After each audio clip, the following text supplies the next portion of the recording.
Another Eastern team that's, well, they're still clearly the number one seed, but they've hit a bit of a roadblock in the Cavs. 3 straight losses. Now, obviously, it's a very small sample size, so you don't want to judge too carefully because teams have bad nights. When you string a few together, the stats can look a little bit skewed. And also, they haven't versed pushovers. I mean, the Bucks are sitting 5th in the East. They've really done well over the last couple of weeks. The Clippers' best is good enough to beat nearly anybody.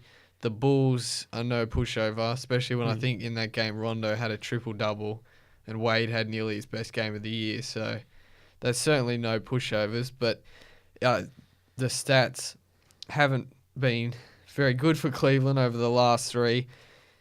They, in the season, they're averaging just under 110 points per 100 possessions. That's down nearly 10 in the last 3.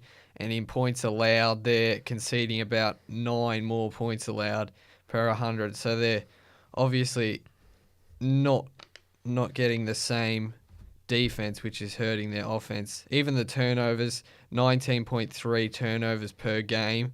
LeBron himself has had 20 turnovers in the last 3 games, which is unlike LeBron. Oh, yeah. Again, that's about 5.5, 6 above what their season average is. So they look complacent. Like which game was it? I watched. I can't remember if it was Thursday or Friday. I can't remember who they were versing. They were just against the Clippers, where I think it was just the Clippers. They were just turning over. They just didn't look like they really wanted it at all. Kyrie, I never see him lose the ball. Like, he just lost the handle of the ball and turned it over. Never happens. Yeah, for him to do that, it just, to me, it seems like they're just going through the motions at the moment.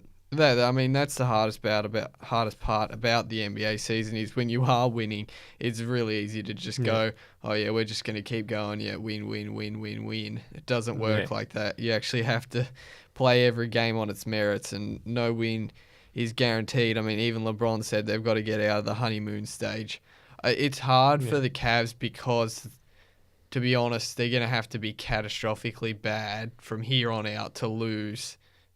I mean, even to lose the first seed in the East, even if they'd still have the second probably.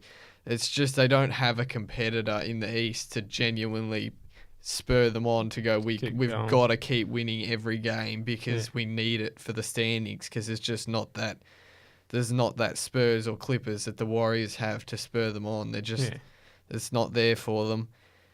I mean, even they've been out-rebounded by an average of 11 boards per night in their last 3. They're conceding just under 60 points per game in the paint in the last 3, which is the worst in the league. So it's everywhere where it's not working. I mean, J.R. Smith was like hugging a player off the court, which I'll get into later. But so he basically, it's halfway through a live play, and he just turns to someone on the opposition bench, walked off the court, and had a hug with them while his man got a free dunk. Why? Well, it's J.R. Smith. It's just... but I've never seen that ever before. No. In professional sports. What that does to your team, why are you going to buy in when you have a teammate who's obviously JR, and he's missed 37 of his last 50 shots he's taken, and he's missed 31 of his last 43 threes.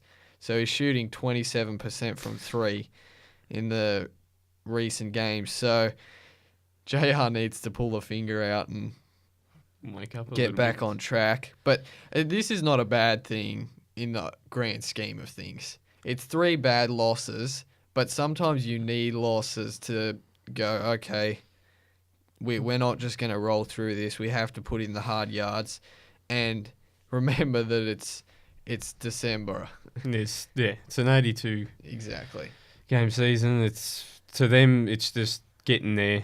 It's wait until June, July. Exactly. Just getting there, that's all it is. They know they've got the number 1 seed. They can't, honestly, who's there competing for them? So I wouldn't take that much. If they start losing more, if they clock up a few more losses, then there's a bit of concern there. Yeah. But No, I think obviously their next three, they will have a tough game against the Raptors next, so that's a chance to get on the front foot and shut the haters up, so to say. But they have the Knicks and the Heat, so there's certainly a few tough games, but I think Cleveland, it's just a hiccup. It's no need to don't overreact to something that's really not that significant.